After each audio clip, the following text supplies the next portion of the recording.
भारत के साथ बढ़ी तनातनी के बीच मालदीव के नए राष्ट्रपति मोहम्मद मुइज़ू ने चीन का दौरा पूरा कर लिया है। इस दौरे में चीन और मालदीव के बीच 20 समझौते हुए। मुइज़ू ने वो परंपरा भी तोड़ी है जिसके तहत मालदीव का नया राष्ट्रपति पहला विदेशी दौरा भारत का करता था।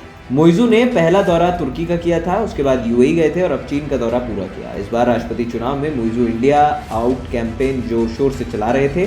चीन से लौटने के बाद उन्होंने ये भी ऐलान कर दिया कि मालदीव में तैनात 88 भारतीय सैनिकों को 15 मार्च तक लौट जाना होगा। मुइज़ू का मानना है कि मालदीव की धरती पर विदेशी सैनिकों का होना मुल्क की संप्रभुता के खिलाफ है।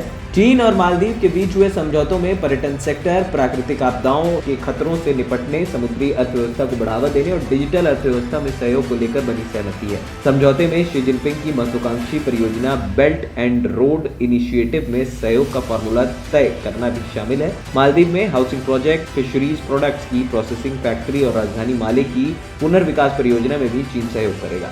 मालदीव चीन से पर्यटन और इंफ्रास्ट्रक्चर सेक्टर में सबसे ज्यादा सहयोग चाहता है। मालदीव की अर्थव्यवस्था में 1/3 योगदान टूरिज्म सेक्टर का है। कुछ मीडिया रिपोर्ट्स में तो कहा गया है कि मालदीव चीन से मुक्त व्यापार समझौता चाहता है, लेकिन इससे चीनी कर्ज में फंसने का खतरा है। कुछ मीडिया रिपोर्ट्स में यह भी कहा गया है कि चीन मालदीव को $13 करोड़ की आर्थिक मदद देगा, हालांकि समझौते के ऐलान में इसका जिक्र नहीं। मुइज़ू मालदीव को चीन के करीब ले जाकर क्या हासिल करना चाहते हैं, इन सवालों के जवाब अब धीरे धीरे मिलते नजर आ सकते हैं। दरअसल कई लोगों का मानना है कि चूंकि मालदीव में पर्यटन सबसे ज्यादा बड़ा उद्योग है, इसलिए चीनी रिजॉर्ट कंपनियां वहां काफी पहले से सक्रिय रही हैं। कोविड के दौरान जब ज्यादातर देशों ने मालदीव के पर्यटन उद्योग में अपना काम बंद कर दिया था, तब भी चीनी कंपनियां यहाँ पैसा लगा रही थी, लेकिन चीनी कंपनियों का ये पैसा बाजार से इकट्ठा नहीं किया गया। ये पैसा चीन के सरकारी बैंकों का था, यानी ये सीधे तौर पर चीन की सरकार का पैसा। कई लोगों का कहना था कि मुइज़ू के आने के बाद से इस पैसे पर मुहर लग गई है, यानी ऐसा पैसा जो अब तक अनौपचारिक तरीके से आ रहा था अब औपचारिक हो जाएगा। इसका मतलब ये हुआ कि अगर चीनी निवेश के संबंध में भविष्य में कोई विवाद होता है तो मामला चीन की अदालत में जाएगा और मालदीव सरकार हर्जाना भरने के लिए बाध्य होगी। इस समझौते से चीन ने मालदीव सरकार को अपनी शर्तों से बांध दिया है। भविष्य में मालदीव में कोई दूसरी सरकार भी आए तो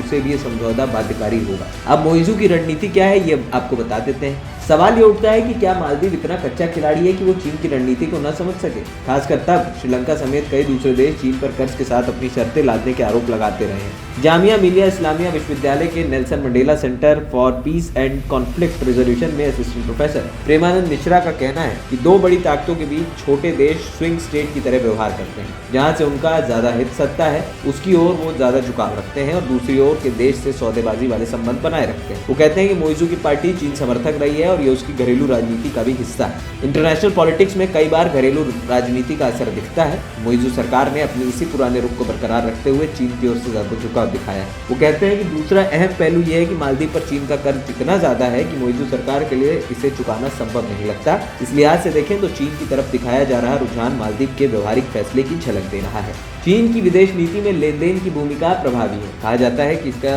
विचारधारा से लेना देना नहीं है। घरेलू राजनीति विदेश नीति में दिखाई नहीं पड़ता। चीन कैश रिच इकोनॉमी है। आज की तारीख में चीन यूरोप, अमेरिका, ईरान, रूस समेत दुनिया की तमाम बड़ी अर्थव्यवस्थाओं का सबसे बड़ा ट्रेडिंग पार्टनर है। भारत का भी ये बड़ा ट्रेडिंग पार्टनर है। चीन की अर्थव्यवस्था $18 ट्रिलियन की है, जबकि भारत अभी $5 ट्रिलियन की अर्थव्यवस्था बनने की कोशिश कर रहा है। मालदीव की अर्थव्यवस्था का सबसे नाजुक पहलू है इसकी अर्थव्यवस्था का पर्यटन पर बहुत ज्यादा निर्भरता है। ऐसे में उसे अपनी अर्थव्यवस्था को डाइवर्सिफाई करने की जरूरत है। ANP टाइम्स की रिपोर्ट।